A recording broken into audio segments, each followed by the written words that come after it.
السلام علیکم ورحمۃ اللہ وبرکاتہ ان الحمد للہ نحمدہ ونصلی علی رسولہ الکریم اما بعد۔ جو شخص ریال اور ڈالر کی قیمت جان لیتا ہے تو ان کو کمانے کے لیے محنت کرتا ہے۔ اسی طرح جو نیکی کی قیمت جان لیتا ہے تو وہ نیکیاں کمانے کے لیے محنت کرتا ہے۔ نیکی کی قیمت قیامت کے دن اس کا علم سب کو ہو جائے گا کہ یہ کتنی قیمتی چیز ہے۔ آئیے قرآن حکیم کے ایک منظر پہ نظر دوڑائیں۔ سورۃ اعراف آیت نمبر 46 ہے، وَعَلَى الْأَعْرَافِ رِجَالٌ يَعْرِفُونَ كُلًّا بِسِيمَاهُمْ وَنَادَوْا أَصْحَابَ الْجَنَّةِ أَنْ سَلَامٌ عَلَيْكُمْ لَمْ يَدْخُلُوهَا وَهُمْ يَطْمَعُونَ۔ اور اعراف کے اوپر ایسے مرد ہوں گے جو ہر ایک کو اس کی نشانی سے پہچان لیں گے، اور وہ جنت والوں کو پکار کر کہیں گے کہ تم پر سلام ہو، وہ ابھی جنت میں داخل نہیں ہوئے اور امیدوار ہیں۔ یہ جنت کے باہر کیوں کھڑے ہیں؟ کیونکہ ان کی نیکیاں اور ان کے گناہ برابر ہیں۔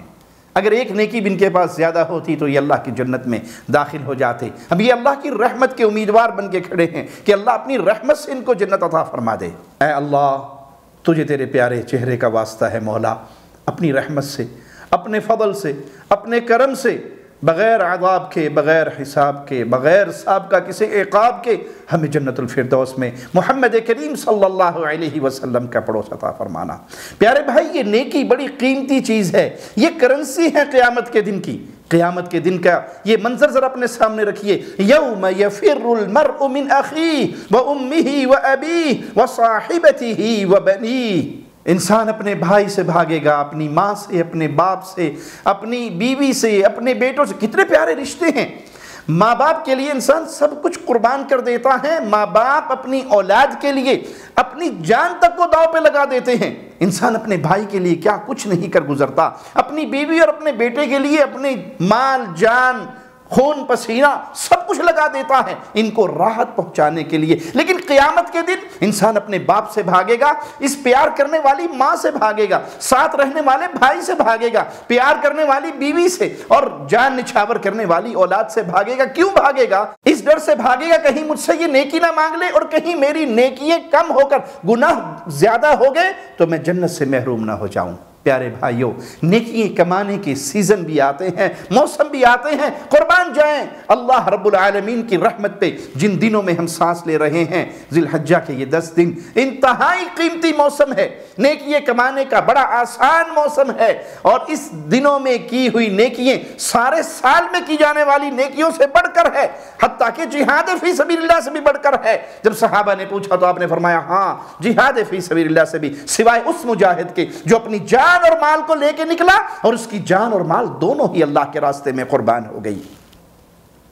کتنا ہی بد نصیب ہوگا وہ انسان جو اس موسم سے بھی فائدہ نہ اٹھا سکے۔ اللہ ایسی بد نصیبی سے ہمیں محفوظ رکھے۔ تو پیارے بھائی، اللہ کے ذکر میں لگ جائیے، تکبیرات بلند کیجئے، اللہ اکبر، اللہ اکبر، اللہ اکبر، لا الہ الا اللہ، اللہ اکبر، اللہ اکبر، وللہ الحمد۔ اللہ کی حمد و ثنا بیان کیجئے، اللہ کے نام پہ صدقہ و خیرات کیجئے، صلہ رحمی کیجئے، نماز وقت پہ ادا کیجئے، قرآن کو کثرت سے پڑھیے، اور اللہ کے نام کا آوازہ بلند کیجئے۔ ان مبارک دنوں کے اندر نیکیاں کمائیے کہ یہ بڑی قیمتی نیکیاں ہیں، اور یہ دن بڑے قیمتی ہیں، ان کو غفلت کی نظر نہ کیجئے۔ اللہ اپنی رحمت سے ہمیں نیکیاں کمانے والا بنائے، اور ہمارے ان اعمال کو اپنی جناب میں قبول فرما کے ہمارے چہروں کو، ہمارے جسموں کو، ہمارے ماں باپ، بہن بھائی، بیوی بچوں کو، تمام اہل ایمان کے جسموں کو جہنم پہ حرام کر دے۔ اقول قولی ھذا واستغفر اللہ لی ولکم ولسائر المسلمین۔